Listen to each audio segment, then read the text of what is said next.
So hey guys, আমি market থেকে চলে এসেছি, ফুচকা নিয়ে এসেছি আর এক্ষুনি রান্না হবে বলে বেশি কিছু আনিনি। আর আমার বাড়িতে কেউ ওই অয়েলি জিনিস কেউ পছন্দ করে না, যেমন এগ রোল, চাউমিন এইসব কেউ পছন্দ করে না।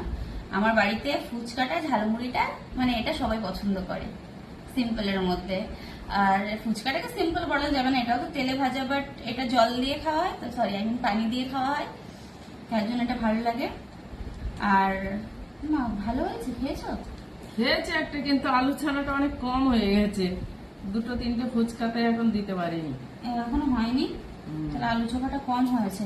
কি রে, আয় খেয়ে নে, আয়।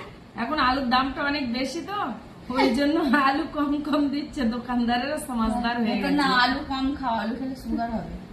দাঁড়াও আমি একটা খেয়ে দেখি ফুচকা কেমন হয়েছে।